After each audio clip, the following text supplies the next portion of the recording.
Bienvenue sur le podcast d'Equizen Conseil, l'âme des chevaux, le podcast pour connaître le cheval et mieux le comprendre.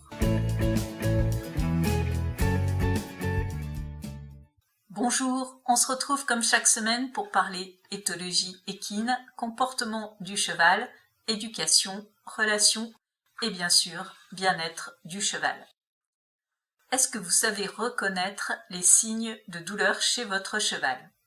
La plupart des propriétaires de chevaux savent reconnaître les signes évidents comme la prostration, la perte d'appétit, une boiterie ou encore un cheval qui se regarde les flancs, gratte le sol, se roule. Et c'est déjà très bien. Mais le cheval essaye souvent de masquer le fait qu'il ressent de la douleur. À l'état naturel, montrer qu'il est affaibli le met en grand danger car il est potentiellement une proie. Il y a aussi, je pense, une forme de résignation acquise. Peut-être que le cheval a montré qu'il avait mal au début, mais l'humain n'a rien vu et l'a contraint à poursuivre ses activités. Au bout d'un moment, le cheval cesse de lutter, se renferme sur lui-même et souffre en silence. Néanmoins, il existe des indices qui peuvent nous alerter. Une sensibilité soudaine au pansage, par exemple, chez un cheval qui jusque-là ne réagissait pas, ça peut être le signe d'une douleur. L'apparition de zones enflées ou une dépigmentation des poils dans les zones où la selle est au contact du cheval indique des pressions trop importantes. Les défenses en selle peuvent être dues à une problématique de douleur. D'une manière générale, tout comportement que nous considérons comme indésirable doit conduire d'abord à la recherche d'une éventuelle douleur. Un cheval qui exprime des phlémènes à répétition, ça peut indiquer une douleur au niveau du système digestif, comme un ulcère gastrique par exemple, donc soyez vigilants, faites attention à ce type de comportement. Dans une étude de 2014, Emanuela Dalla Costa a établi une échelle de la douleur chez le cheval en fonction de l'expression faciale. Les signes qui doivent alerter sont les suivants.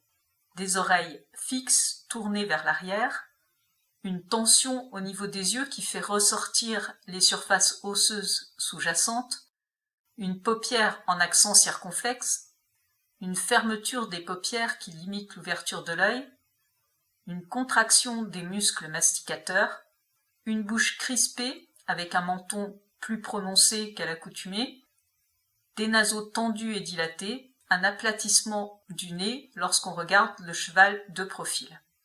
Si plusieurs de ces indicateurs sont observables chez votre cheval, il convient de rechercher la cause d'une douleur éventuelle.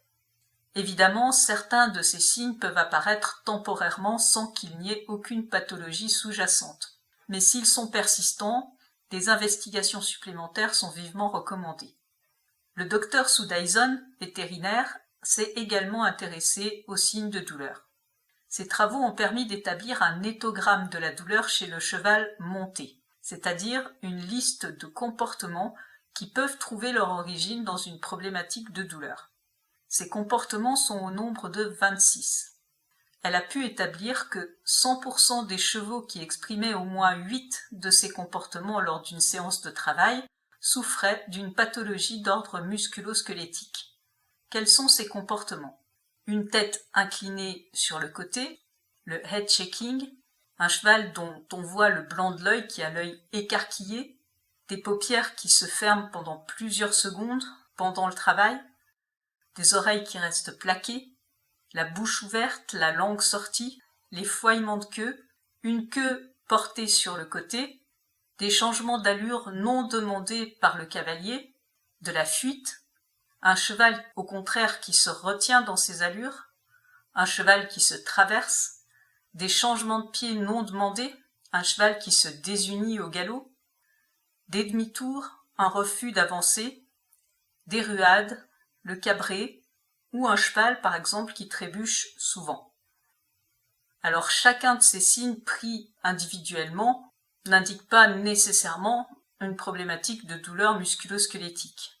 Néanmoins, comme je vous l'ai dit précédemment, si vous avez 8 de ces signes qui s'expriment au cours d'une séance de travail, je vous conseille vivement de demander un avis au vétérinaire.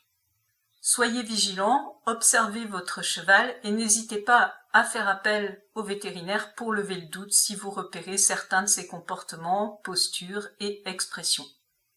Si vous souhaitez échanger au sujet de votre cheval ou si vous souhaitez approfondir vos connaissances, n'hésitez pas à réserver un appel découverte avec moi. On pourra échanger ensemble pour voir ce qui est le mieux adapté pour vous.